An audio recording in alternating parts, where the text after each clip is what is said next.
তোমাদের সকলকে স্বাগত দ্য ফ্রেন্ডলি টিউটরে। আজ আমরা শুরু করব আইসিএসসি ক্লাস 9 এর সিলেবাসের প্রথম চ্যাপ্টার বঙ্কুবাবুস ফ্রেন্ড। এই গল্পের লেখক সত্যজিৎ রায়। তিনি ছিলেন বাংলা তথা ভারতীয় চলচ্চিত্রের এক কিংবদন্তি, যিনি কেবল পরিচালক নন, ছিলেন এক অসাধারণ সাহিত্যিকও। তার লেখা ভাষা সহজ, সরল অথচ বুদ্ধিদীপ্ত, যা ছোটদের পাশাপাশি বড়দের মনও ছুঁয়ে যায়। সাহিত্য ও চলচ্চিত্র দুই ক্ষেত্রেই তার দৃষ্টিভঙ্গি ছিল মডার্ন, হিউম্যানিস্টিক এবং প্রোগ্রেসিভ। তিনি ছিলেন এক সত্যিকারের রেনেসাঁ ম্যান, যার প্রতিভা বাংলা সংস্কৃতিকে করেছে সমৃদ্ধ ও গৌরবান্বিত। বঙ্কুবাবু পশ্চিমবঙ্গের কাকুরগাছি নামক একটি গ্রামে একজন স্কুল টিচার ছিলেন। তিনি একজন শান্ত এবং ভীতু প্রকৃতির মানুষ ছিলেন। কেউ কখনো তাকে রাগ করতে দেখেনি। সত্যি বলতে, একদিন উনি যদি সত্যিই রেগে যেতেন, তাহলে কি বলতেন বা করতেন সেটা কল্পনা করা খুব কঠিন ছিল। গত 22 বছর ধরে তিনি জিওগ্রাফি এবং বেঙ্গলি পড়াতেন ওই স্কুলে। তিনি এমন একজন ছিলেন যার সাথে সবসময় জোকস এবং প্র্যাঙ্কস করা হতো। প্রতি বছর পুরনো ব্যাচের জায়গায় নতুন ব্যাচ আসতো, কিন্তু পুরনো বা নতুন, বেচারা বঙ্কুবাবুকে টিজ করার ট্রেডিশন সব স্টুডেন্টসের মধ্যে চলতে থাকতো। কেউ ব্ল্যাকবোর্ডে তার কার্টুন আঁকতো, অন্যরা তার চেয়ারে আঠা লাগিয়ে দিত, অথবা কালী পুজোর রাতে তারা একটি রকেট জ্বালিয়ে তার পেছনে ছেড়ে দিত। বঙ্কুবাবু এইসবে মোটেও হতাশ হতেন না। শুধুমাত্র মাঝে মাঝে উনি গলা পরিষ্কার করে বলতেন, শেম অন ইউ বয়েজ, ছেলেরা, তোমাদের লজ্জা পাওয়া উচিত। কয়েকজন ভালো ছাত্র ছাড়া অন্যরা তাকে মানবিকভাবে ট্রিট করতো না। বঙ্কুবাবু ভাবতেন যে যদি তিনি তার অসন্তোষ প্রকাশ করেন, তাহলে তারা তাকে তার চাকরি থেকে বের করে দেবে এবং তিনি নতুন কোনো কাজ খুঁজে পাবেন না। তাই তিনি সেই স্টুডেন্টসদের জন্য মুখ বুজে নিজের কাজ করে যেতেন, যারা তাকে পছন্দ করত। তাদের পড়ানোই তাকে এগিয়ে যেতে সাহায্য করত এবং তাকে পুরস্কৃত বোধ করাতো। মাঝে মাঝে তিনি তাদের তার বাড়িতে আমন্ত্রণ জানাতেন। তিনি তাদের স্ন্যাক্স দিতেন এবং অনেক গল্প বলতেন।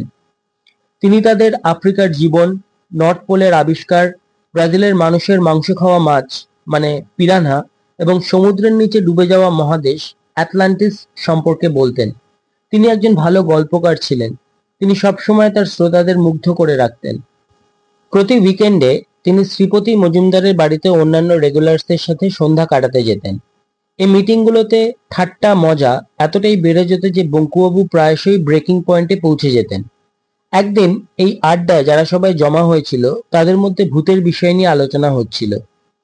বঙ্কুবাবু সাহসের সাথে বলে উঠলেন যে তিনি মোটেই ভূত দেখে ভয় পান না। এতে বাকিরা তার সাথে মজা করার একটা উপায় বের করলো এবং সেই রাতে তার উপর তারা একটি ট্রিক করলো। সেই রাতে বাড়ি ফেরার পথে বঙ্কুবাবু তখন তেঁতুল গাছের নিচ দিয়ে যাচ্ছিলেন। একজন রোগা ধরনের ব্যক্তি, যার গায়ে কালো কালি মাখানো ছিল, সে ওই গাছের উপর থেকে ঝাঁপিয়ে তার পিঠের উপর পড়লেন।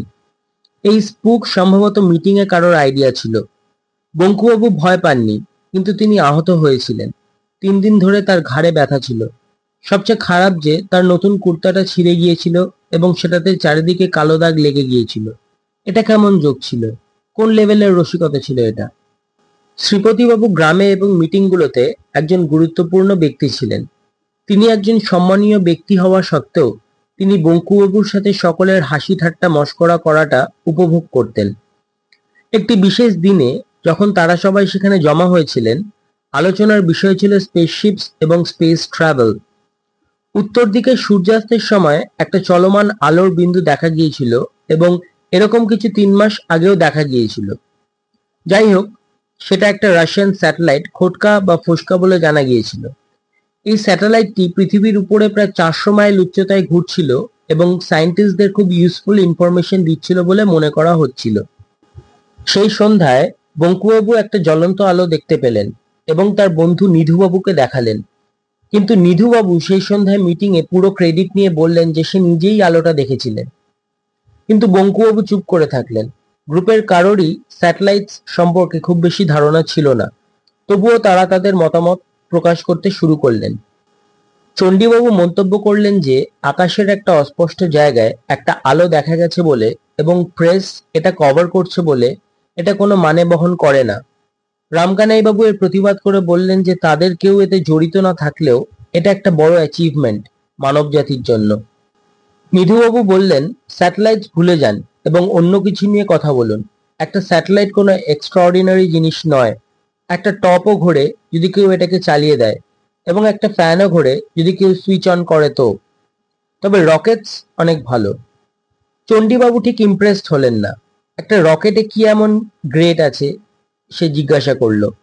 যদি দেশে একটা তৈরি হয় এবং কলকাতা থেকে উড়ে যায়, তাহলে একটা টিকিট কিনে দেখার মতন ঘটনা হবে। রামকানাইও একমত হলেন যে গ্রামের মানুষের কাছে রকেটের খুব একটা মানে রাখে না। কয়েক মিনিট নীরবতার পর বঙ্কুবাবু গলা পরিষ্কার করে আস্তে করে বললেন, ধরো ধরো তারা এখানে এলো।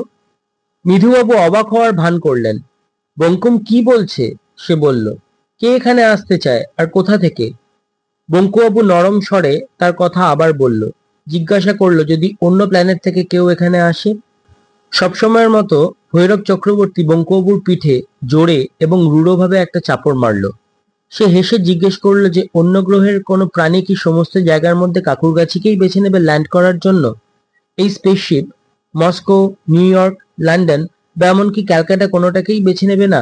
সমস্ত জায়গার মধ্যে সে এখানেই আসবে? সে বলল যে বঙ্কুম সত্যি খুব বড় বড় চিন্তা করে। বঙ্কুবাবু চুপ হয়ে গেলেন, কিন্তু তার মনে অনেক প্রশ্ন ছিল। এটা কি সত্যি অসম্ভব? যদি কোনো এলিয়েন পৃথিবী ভ্রমণ করতে আসে, তাহলে কি এটা সত্যিই গুরুত্বপূর্ণ যে সে কোথায় প্রথম পৌঁছবে? ঠিক আছে, এটা খুবই অসম্ভাব্য যে এমন কিছু কাকুরগাছি গ্রামে ঘটবে, কিন্তু কে নিশ্চিতভাবে বলতে পারে যে এটা একেবারেই ঘটতে পারে না? শ্রীপতিবাবু, যিনি এতক্ষণ চুপ ছিলেন, তিনি তার আসনে নড়েচড়ে বসলেন এবং জ্ঞানীর মতো বললেন, দেখো, যদি অন্য গ্রহ থেকে কেউ পৃথিবীতে আসে, আমি তোমাদের নিশ্চিত করছি যে সে এই ভগবান বিস্তৃত জায়গায় আসবে না। ওই এলিয়েন্স কোনো বোকা নয়। আমার বিশ্বাস যে তারা সাহিব, এবং তারা কোনো ওয়েস্টার্ন দেশে ল্যান্ড করবে, যেখানে সব সাহিবরা থাকে, বুঝলে? বঙ্কুবাবু ছাড়া সবাই একমত হলো। চণ্ডীবাবু ব্যঙ্গাত্মকভাবে বঙ্কুবাবুর কথার সাথে একমত হলেন, এটাকে তাকে আরো বেশি মক করার সুযোগ হিসেবে ব্যবহার করে। তিনি নিধুবাবুকে হালকা ধাক্কা দিলেন, ইঙ্গিত দিতে যে তিনিও যেন এই রিডিকিউলে যোগ দেন, এবং একটা নকল নির্দোষ সুরে বললেন যে এলিয়েন্সের জন্য বঙ্কুবাবুকে স্পেসিমেন হিসেবে নিয়ে যেতে পারে, যেহেতু সে এত ইউনিক। চণ্ডীবাবু বললেন যে এলিয়েন্সটা যদি কোনো হিউম্যান স্পেসিমেন খোঁজে, তাহলে বঙ্কুবাবুর চেয়ে ভালো আর কেউ মিলবে না, যার অর্থ তিনি অদ্ভুত এবং সাধারণ সমাজের জন্য অনুপযুক্ত। নিধুবাবু সম্মত হয়ে বললেন যে চেহারা আর বুদ্ধি বিবেচনা করলে বঙ্কম সত্যিই পারফেক্ট স্পেসিমেন। রামকানাইও যোগ দিয়ে বললেন যে বঙ্কুকে মিউজিয়াম বা জুতে রাখার জন্য আইডিয়াল। বঙ্কুবাবু ভাবলেন যে যদি তিনি স্পেসিমেন হিসেবে এতটাই আইডিয়াল, তাহলে অন্যরাও কি আইডিয়াল নয়? তিনি মনে মনে বললেন যে ভৈরব চক্রবর্তীর চোখ কচ্ছপের মতো, নিধুবাবু একটা ইঁদুরের মতো দেখতে, রামকানাইকে দেখতে একটা ছাগলের মতো, আর চণ্ডীবাবু একটা বাদুড়ের মতো। তার চোখে জল আসতে শুরু করলো। তিনি মিটিংয়ে এসেছিলেন এবং একবারের জন্য আশা করেছিলেন যে তিনি ওখানে এনজয় করতে পারবেন, কিন্তু তা আর হলো না। তিনি আর সেখানে থাকতে পারলেন না। তিনি তাই উঠে দাঁড়ালেন। সাবধানে যাও বঙ্কুদা, রামকানাই বলল। সে আরো বলল যে যেহেতু আজ অমাবস্যার রাত, এটা ভূতপ্রেতের জন্য খুব শুভ সময়। উপস্থিত সবাই আনন্দে হেসে উঠল। বঙ্কুর কাছে না ছিল টর্চ, না ছিল ল্যান্টার্ন। এর কোনো দরকারও ছিল না। সাপের বেরোনোর পক্ষে বাইরে খুব ঠান্ডা ছিল, আর তাছাড়া উনি রাস্তাটাও ভালো করেই চিনতেন। এই পথে খুব বেশি লোক থাকবে না, আর এটা ওনার জন্য শর্টকাট হবে। শেষ কয়েক মিনিটে উনি কিছু একটা অস্বাভাবিকতা অনুভব করলেন। উনি সেই অস্বাভাবিকতার সঠিক কারণ খুঁজে বার করার চেষ্টা করলেন। সেদিনের রাতে কিছু একটা যেন আলাদা লাগছিল। প্রথমে উনি ঠিক বুঝতে পারলেন না কি ভুল হচ্ছে, কি যেন অনুপস্থিত। হঠাৎ উনি বুঝতে পারলেন ঝিঝি পোকারা নীরব ছিল, কেউ ডাকছিল না। সেদিন ওখানে একটা ভয়ানকভাবে নিস্তব্ধতা ছিল। ঝিঝি পোকাদের কি হয়েছে, উনি ভাবলেন। তারা কি ঘুমিয়ে পড়েছে? বিভ্রান্ত হয়ে বঙ্কুবাবু আরো 20 গজ হাঁটলেন, এবং তারপর হঠাৎ আলো দেখতে পেলেন। প্রথমে তিনি ভাবলেন আগুন লেগে গেছে। পচা ঘোষের বাঁশবাগানের ঠিক মাঝখানে ছোট পুকুরের কাছে ফাঁকা জায়গায় বেশ বড় একটা এলাকা গোলাপি আলোতে উজ্জ্বল হয়ে উঠেছে। প্রতিটি ডাল এবং প্রতিটি পাতায় একটা মৃদু আলো চমকাচ্ছিল। নিচে পুকুরের পিছনের মাটি আরো শক্তিশালী গোলাপি আলোতে আলোকিত হয়েছিল। কিন্তু এটা আগুন ছিল না, কারণ এটা স্থির ছিল। হঠাৎ বঙ্কুবাবু একটি শব্দ শুনতে পেলেন। তার কান বাজতে শুরু করলো, এবং কেউ যেন জোরে এবং ধীরে ধীরে হামিং করছিল। ওটাকে থামানোর কোনো উপায় ছিল না। বঙ্কুবাবু কৌতূহলী হয়ে উঠলেন, তার গায়ে কাঁটা দিয়ে উঠল। তিনি নিজেকে সামলাতে পারলেন না এবং আরো এগিয়ে গেলেন। বাঁশের গুচ্ছের পাশ দিয়ে যেতে যেতে তিনি একটা জিনিস দেখতে পেলেন। সেটা একটা বিশাল গ্লাস বোলের মতো দেখতে, যা উল্টো করে রাখা হয়েছিল এবং সেটা পুরো পন্ডটাকে ঢেকে ফেলেছিল। এই ট্রান্সলুসেন্ট পিঙ্ক আলোর মধ্যে দিয়ে চারপাশের পরিবেশ উজ্জ্বল দেখাচ্ছিল। তিনি আরো ভালোভাবে দেখার জন্য একটু পিছনে গেলেন, কিন্তু হঠাৎ অনুভব করলেন যেন তার শরীরের মধ্যে দিয়ে একটা ইলেকট্রিক কারেন্ট বয়ে যাচ্ছে। এক মুহূর্তে তিনি সম্পূর্ণ ইমমোবাইল হয়ে গেলেন।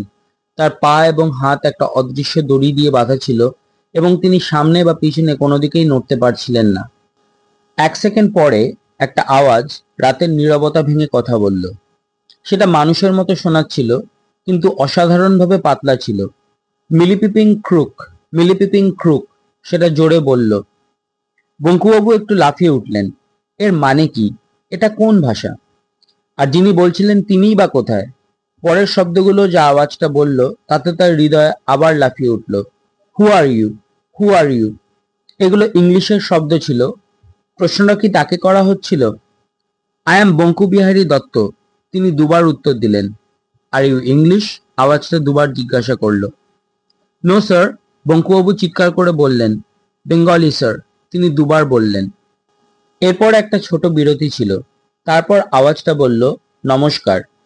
বঙ্কুবাবু স্বস্তি ফিরে পেলেন। উনি ফিরে নমস্কার বলে গ্রিট করলেন এবং তারপর অনুভব করলেন যে চাপটা ধীরে ধীরে আলগা হচ্ছে। অদৃশ্য বন্ধনগুলো যা তাকে বেঁধে রেখেছিল তা ধীরে ধীরে আলগা হয়ে গেল। উনি পালানোর জন্য ফ্রি ছিলেন, কিন্তু উনি পালালেন না। উনি অবাক হয়ে গেলেন। উনি দেখলেন যে কাচের পাহাড়ের মতন এই স্পেসশিপের একটা অংশ একপাশে সরে যাচ্ছে, একটা দরজার মতন খুলে যাচ্ছে। সেই দরজা দিয়ে একটা মাথা দেখা গেল, একটা সাধারণ মসৃণ বলের মতন। এবং তারপর প্রাণীটির শরীর, এর হাত এবং পা ছিল পাতলা। মাথা ছাড়া পুরো শরীরটা একটা গোলাপি আউটফিট দিয়ে ঢাকা ছিল।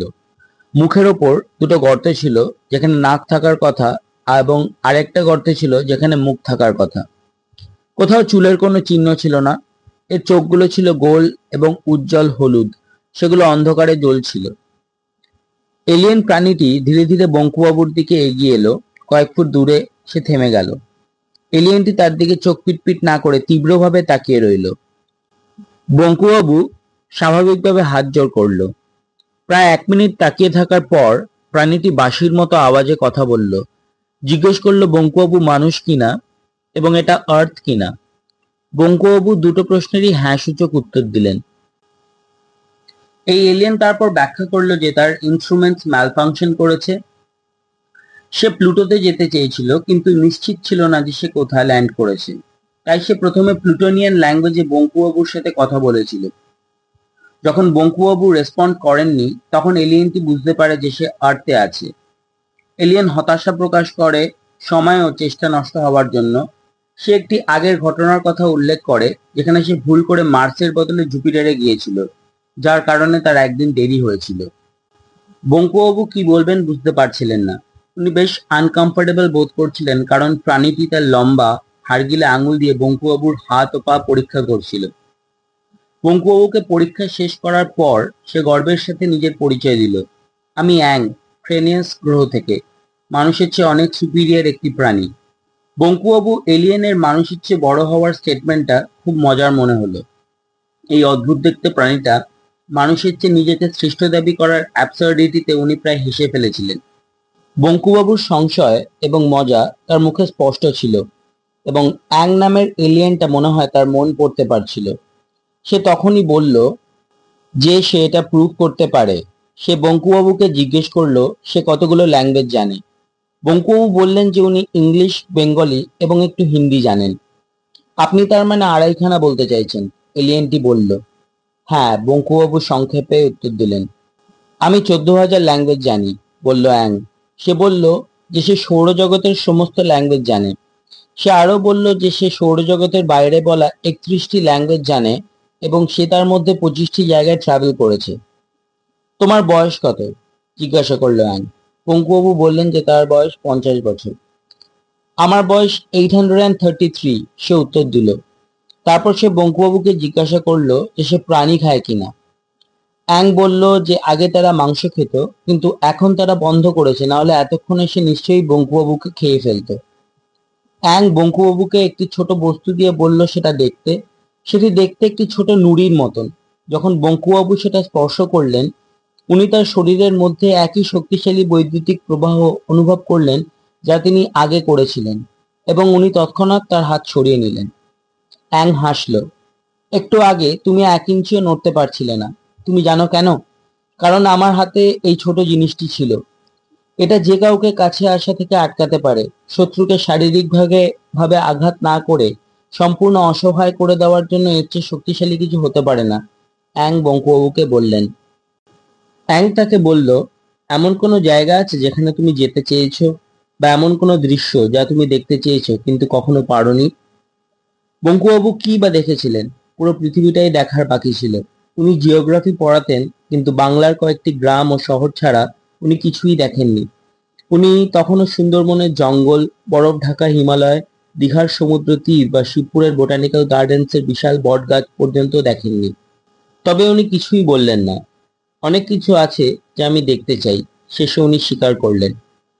উনি যখন বলতে শুরু করেছিলেন যে উনি কেন সবচেয়ে বেশি নর্থ পোল দেখতে চান, তখন অ্যাং দ্রুত একটা ছোট টিউব বের করলো, যার একটা প্রান্ত এক টুকরো কাঁচ দিয়ে ঢাকা ছিল।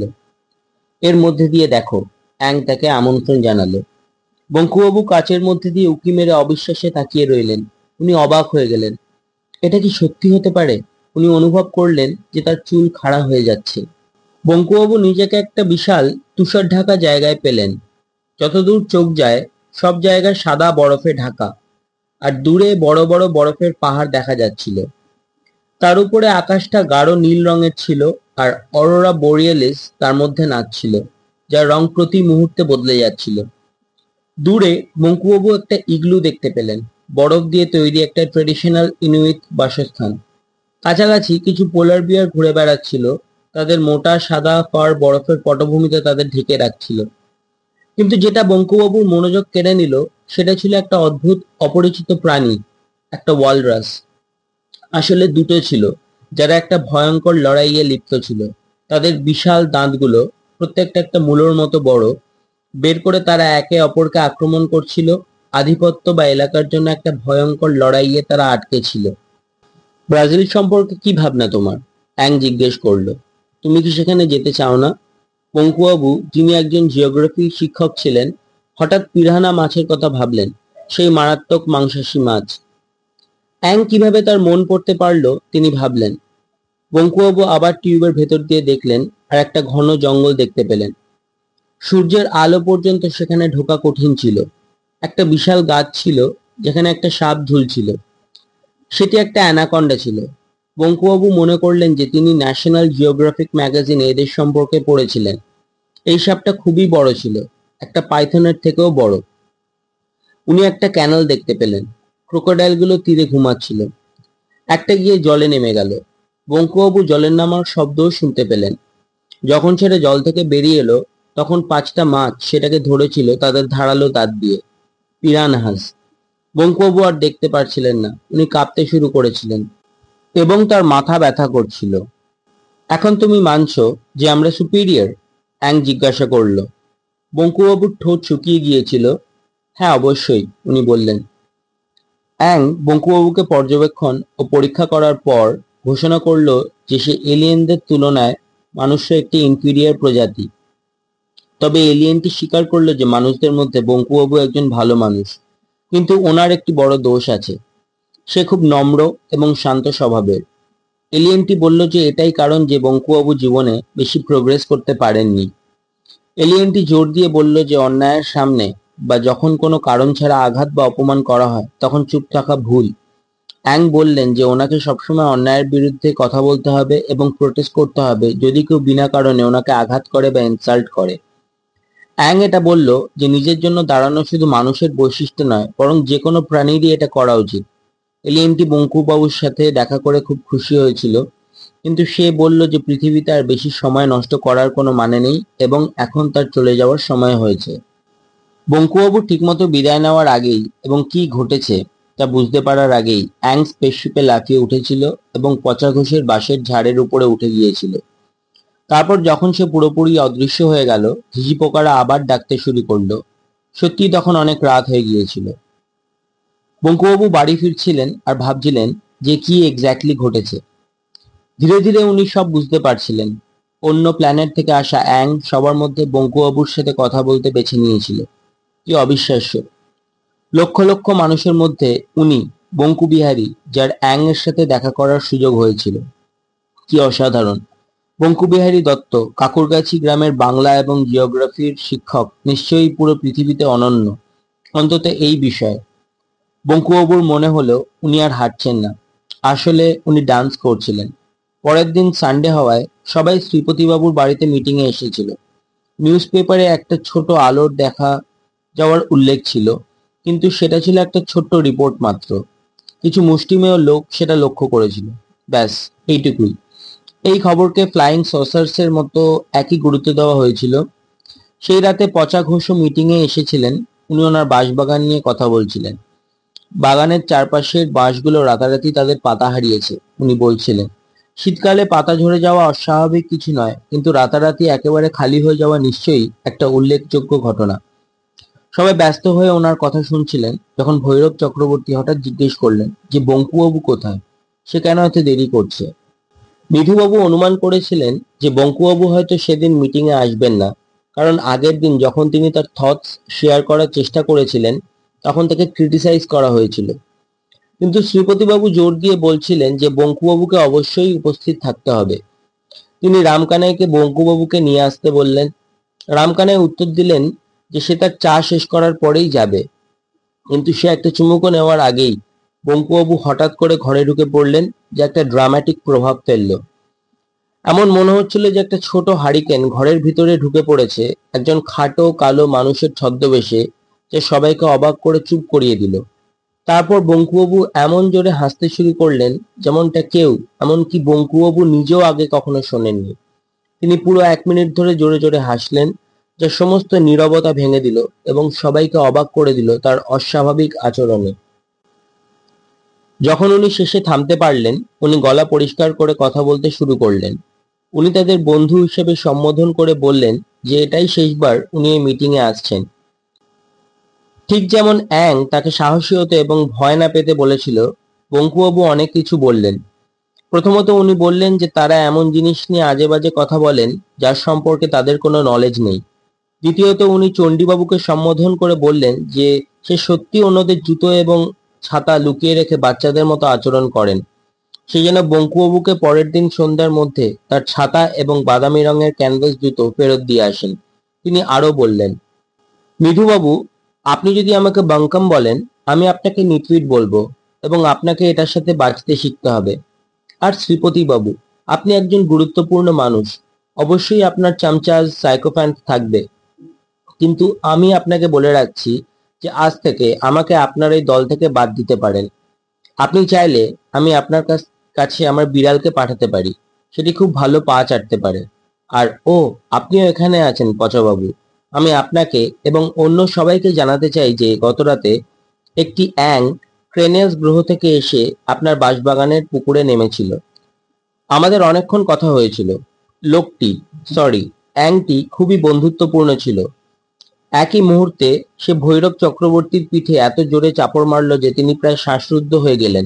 তারপর উনি মাথা উঁচু করে পায়ে নাচের ভঙ্গিতে এবং চোখে চকচকে দৃষ্টি নিয়ে ঘর থেকে বেরিয়ে গেলেন।